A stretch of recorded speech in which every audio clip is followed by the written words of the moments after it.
Hey, everybody, I'm Dan Porter, old CEO, welcoming you to a young CEO with my favorite NBA player, entrepreneur, and CEO, Kevin Durant. Going on, buddy? How you We're doing? going to chop it up. I'm going to ask a bunch of questions here. And ultimately, I think what we really want to talk about is kind of what goes into the mind of somebody who's a really elite performer. Because I think as a CEO, in a way, you have all the same challenges as being on a team, leading a team that last minute. And kind of the first question I wanted to ask was I always feel like when I'm watching, it's like 3 seconds left and you're on the inbound. And like, do you want the ball? Do you want to take that shot to win the game? Or do you feel like trash if you lose the game? Like, what is going on in an elite player's mind in that moment?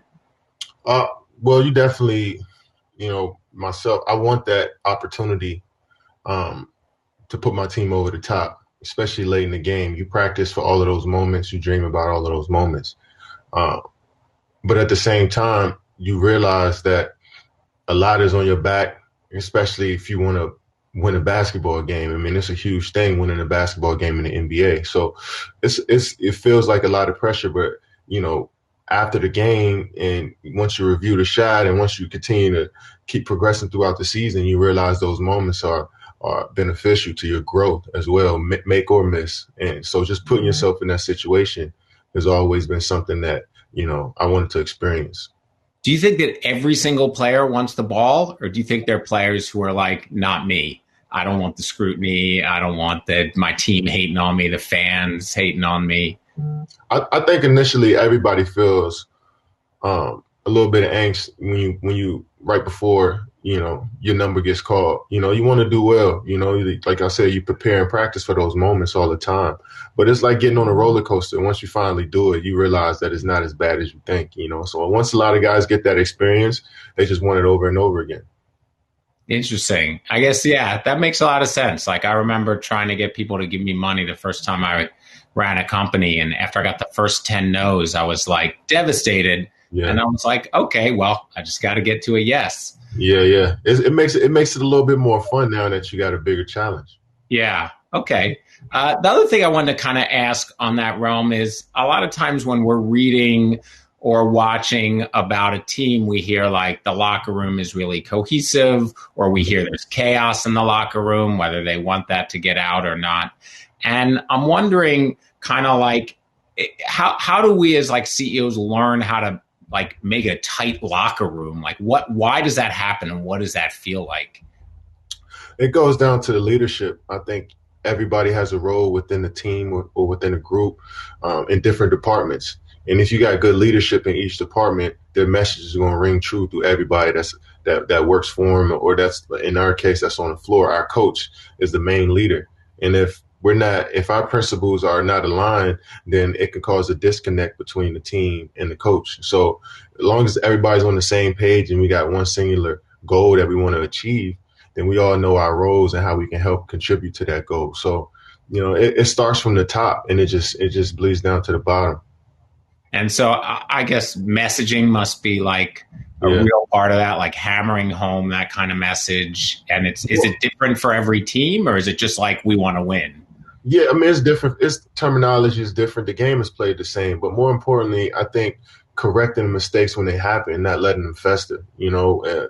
Speaking what's on your mind in the moment. And holding everybody accountable from top to bottom. And once that happens, you start to get better over time, and you start getting more comfortable with having conversations with your teammates. Once you problem solve and try to help them find solutions to get out of where they are, and you only could do that by talking to each other and getting to know each other personally. So it goes a long way, just, consistently having that dialogue with people you're working with. So it's almost like taking the shot. It's like if you break the ice on a bunch of these things, you just start to get comfortable and they become natural. And that's how you grow as Most a definitely. leader.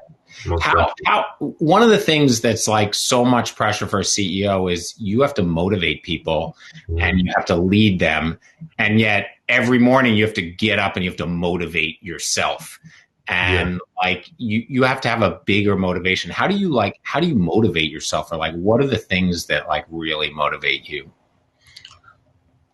Well, first of all, enthusiasm is something that you have to have when you if you come into work and you're trying to do something that you love. Once the enthusiasm is gone, I think that's the foundation.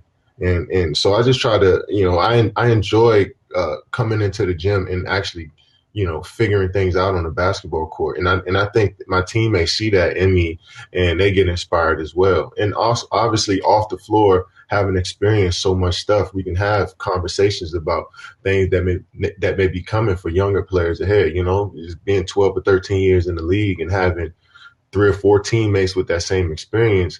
Now off the floor, and these guys are learning from us, from our mistakes, learning from our experiences, and asking questions every day on what we did to get better. So once you have that experience off the floor, and then you have that work ethic on the floor, you hitting both verticals, and your coaches are inspired by that.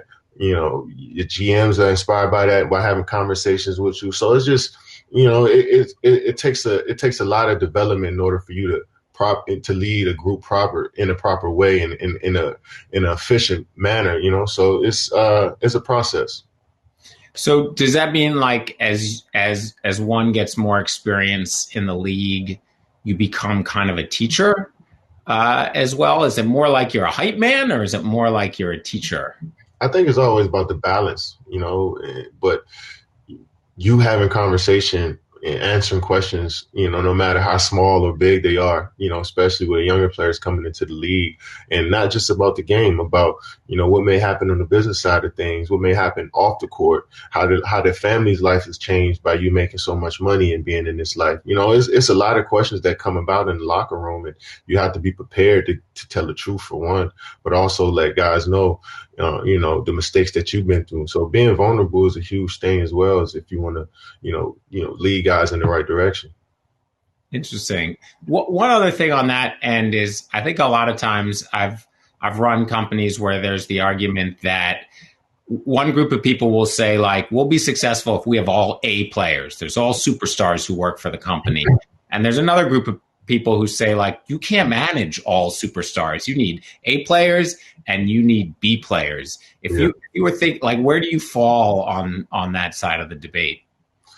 I feel like if you have I think it's more challenging to get the most talented, people in one room and make them and get them to focus on one goal. I think it's harder to do that. And I think it's easier to have guys, the underdogs to lead them in the right direction. They're looking for a leader, but guys that have their own personalities, that have their, own opinions on things, that have their own routines, it's harder for you to get them all on one page. And I think that would be a cool challenge, and obviously having the most talent is always great, but to have them focus and get outside themselves and realize that they may not be good at one area and this other guy can help them. I think you see the beauty of a human when they put their egos to the side and work together.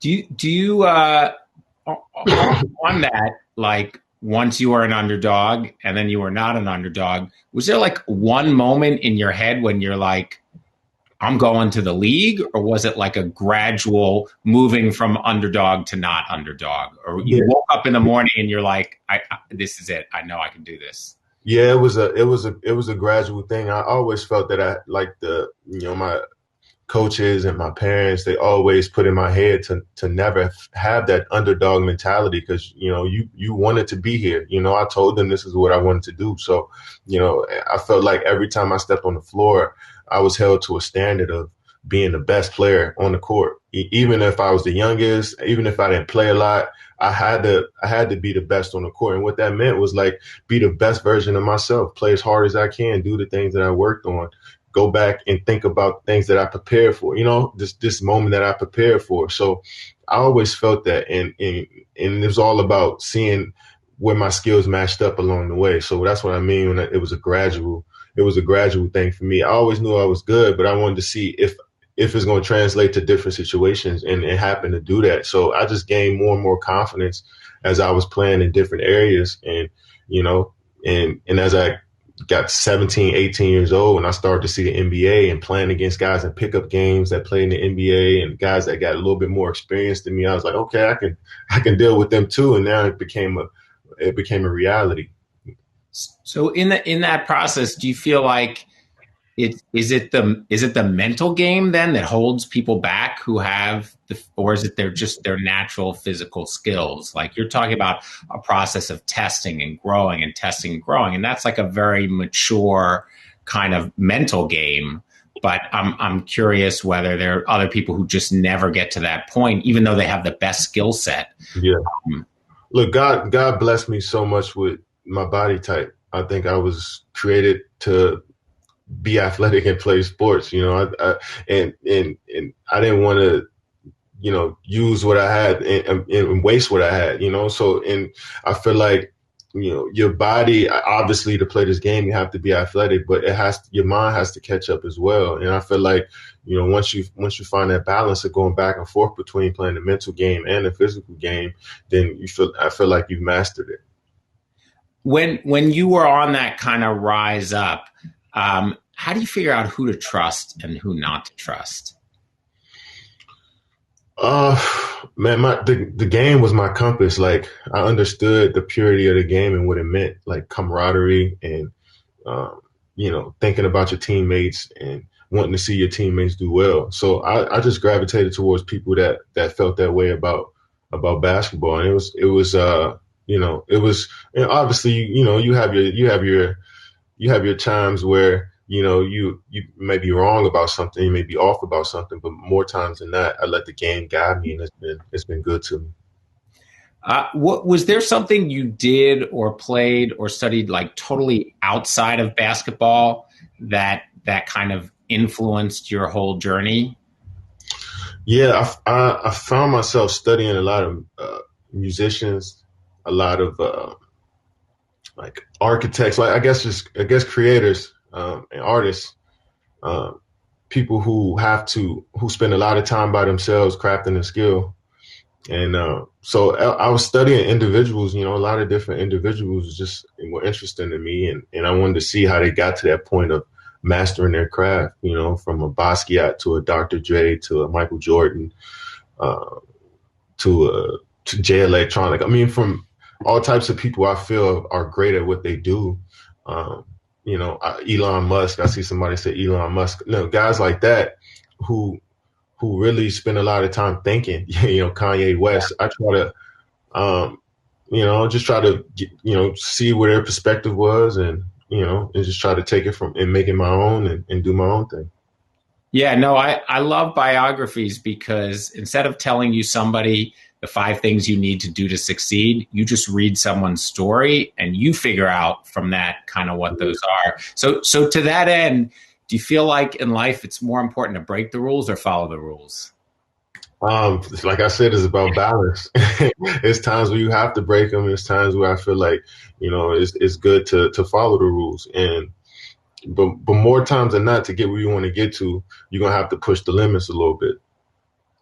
And how much in all of that, and I feel this in business, like you look at people who start companies and it's just the wrong time. Like you could have started Uber before there was a mobile phone and you would have gotten nowhere. And that's just kind of like luck or not luck. How, do you think about like being good or like what role does luck and timing in that kind of play in your mind? I was having this conversation with a friend the other night, and we said, if you stay true to what you love and you do things for the right reasons, the universe is going to reward you. And by that, it's like it's going to place you in the right space at the right time. You never know who you'll meet that provides you with an opportunity.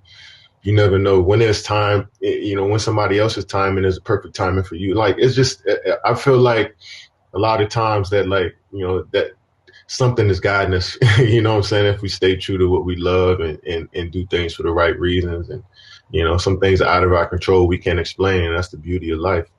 Yeah. So when you think about that, do you ever think like, oh, if I could go back and live my life over again, there's something I would do different? Yeah. When I see my nephew walking around, I'm like, yo, if I could go back and with all the knowledge that I have now, my life I wonder how things would work. But it's just, as always, a fun exercise to think about that in your brain. But at the same time, you appreciate all the stuff that you've been through that bring you to this point. But it's just been so much time where it's just you crafting and you thinking for yourself and you figuring things out in the world, and it's just like and it brings you to this point. It's just like I said, life is beautiful. Yeah, I often hear people say almost like education is wasted on the young. Like when you're in school and learning, you have no life experience and you're not ready for it. And by the time you're ready for it, you're so far out of school. Yeah, at this point, I'm like, man, should I go back to school? I definitely feel like I'd be more effective at this point in my life. Yeah, and you kind of know what you want to learn. Yeah, exactly. Yeah, you know more yourself. You figure out your flow and your rhythm of life. So, yeah, it's weird how that stuff works. I have a funny question that the first time somebody asked me, it really made me think. But and this was the question: what's something you believe to be true that you think few other people believe to be true? Like a truth that you feel like you're one of the few people who really believe that. Damn, that's like one of those. You an hour in with your friends and you figured that question. You figured out the answer to that. Yeah, question. I'll go first, and then maybe I can just piggyback off you. I think for me, I think a lot about learning. I went to school. My kids went to school. I teach at a university, and I think there's this belief that we're all on this kind of path, and it starts, and then we go to college and we major in something, and that it's logical and that we can control it, and that's how we end up where we end up. And the reality is like it's less popular because you can't say to a college student, oh, you know what? You just might get out there and you might sit next to somebody on a plane and they might tell you they might have some job and you might end up doing something else like that, because how do you prepare for that? You don't take a class and sitting next to somebody on a plane. Yeah. It becomes very disconcerting for people. But I think about everything that's happened with overtime and with my career and how much kind of luck and just embracing the randomness had to do that. People sometimes say to me, what did you major in to start overtime? And I'm like, I majored in American history. Like, what does that have to do with anything? Yeah. It's not like a perfect path, like to get where you are. Like a lot of people do believe that it's like, if I put myself on your path, I can get to exactly to where you are. It's just like, it's a lot of stuff it doesn't pan out that way. It's like everybody has that individual journey. And that brings me back to like trying to answer your questions. Like I tell a lot of people, like we're individuals at the end of the day, and we love to click up and tribalism is a thing in our society. But it's like once you find yourself first, then it's better. Then you can know how it is to work with others, and it takes some people longer than others to find themselves. Their journeys are different. Everybody's journey is different. So that's sometimes it's frowned upon if you want to take your own individual journey separate from your family, separate from the society that you grew up in, you lived in. It's like it looks like it's frowned upon, but I think I encourage it, because you end up making yourself way more well-rounded person that way, and you can work better in a group once you figure that stuff out. Yeah, I mean, I agree. It's very balanced. On that idea of that journey, I was thinking a lot about obviously everything that the NBA went through, shutting down the season, coming back, putting all the stuff on the jerseys, turning stadiums into voting, like a whole kind of movement and an embrace of social justice and social activism. And then every day you read the news and you feel like we're making zero progress. And like, how do you think about that? Like, you're doing everything you possibly can to change the world, and yet it feels sometimes really discouraging on the other side as well. I think all of us knew as humans there's a cap on what we can do when we just want to spread awareness. I mean, it's so much awareness can do. And I think individually, a lot of people are trying to go out and impact somebody's lives. I think that's the most important thing. If if we all had a mentee, you know what I'm saying, and a mentor in life, I think if we all, it's like each one teach one. If we continue to just pass down just a small bit of knowledge to one person, and they continue, and you encourage them to do the same things, and that's just a cycle. And I think more importantly, that's what we need as a country more than anything. Obviously, voting and making your voice heard is, if it's important to you, then cool. But like, it's all about, getting to that next person and really impacting somebody's lives in a positive way. I think if we do that, then things are looking forward. And politics is feel like it's taking over our world right now, and I would love for everybody to know our world is way bigger than just politics at this point. And if we understand what that is and still live life, then you see things are looking up. Basically, you're describing almost like the love, like we need the love. Yeah, people to pass it on.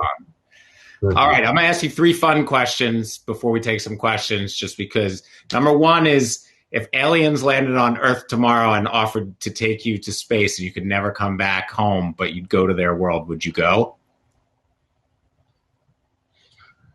I won a championship, MVP.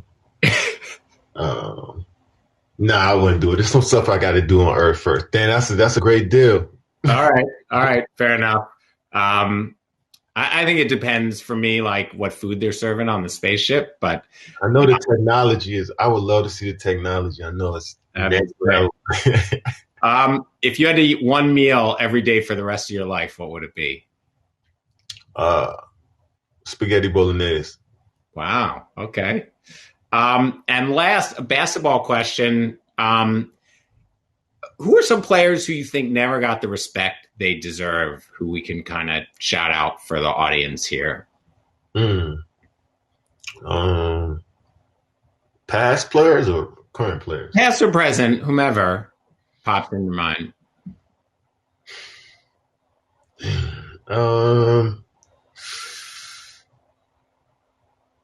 Mahmoud Abdul-Rauf, formerly is Chris Jackson, played at LSU back in, I want to say, the 80s, played with Shaq, was incredible. That's the guy that turned his back during the national anthem. He got a lot of heat for it, and a lot of people turned their backs on him. But from watching his highlights, he was incredible as a player, like, and a master at his game. You know exactly how to get to his spots at 6'1". Somebody is great when they play the same way from middle school, high school, college, all the way to the NBA.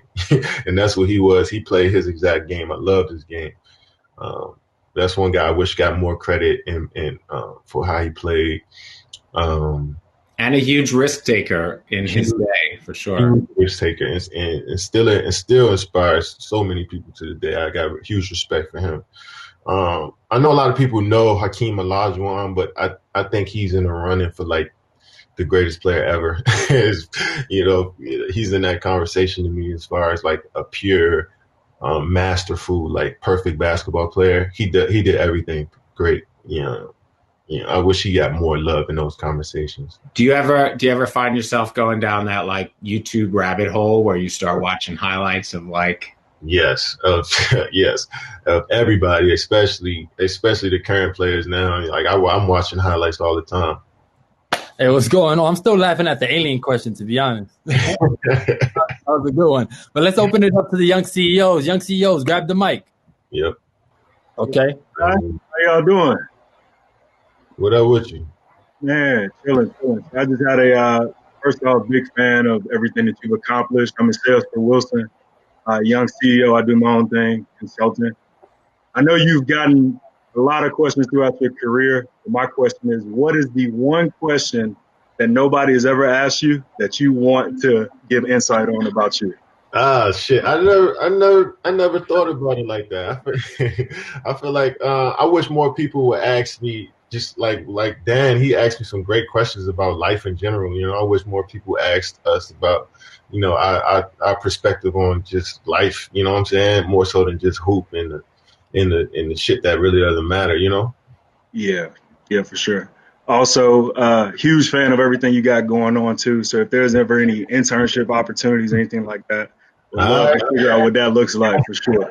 All right, man. Appreciate y'all for the love, man. Shout out to the hustle. Yes, sir. All right. Let's see if I can get somebody else. All right, let's ask one more question. Okay. Yeah, this guy's still. I try to get a high school student. I love that.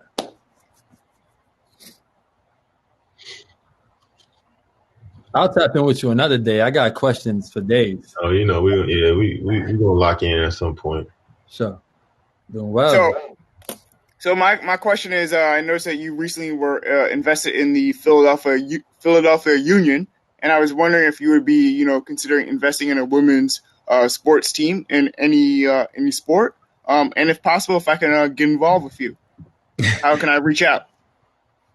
And how I can get involved with that? We're on a board of just women's sports league. That they have a few baseball league or volleyball league, so we've been involved with that as well. But yeah, of course, we definitely love to invest in women's sports. I think is needed at this point, and is booming at this point. You're just seeing women's basketball is getting more coverage. Soccer always been there too, so yeah, of course. Thank you. No doubt. Great. I think we got 1 minute. 1 minute left. In the last minute, I'm going to ask you a question. Larry wants to play in the NBA. He has zero chance of ever making it, but you don't want to completely crush him. Tell him he's not going to make the NBA, but build him up. What do you say to him? You had a good run. You got a lot of support in other fields. I think you should pursue that. You still can be involved with the game. I mean, they got pickup games. You can conduct your own. You can still go work out. But I think your career is in another place. You're very talented in other areas. And I'd appreciate it. So much nicer than any coach I ever had. That's awesome. I just want to say thank you, Kevin and Dan. That was a great way to kick off this experience. Woohoo! That's the one right there, Larry. I know. I'm trying to tell you that Joe was fire, right? If you want to check out the rest of the videos, they're right here for you. And subscribe. Right here. We need you. Chloe, let them know.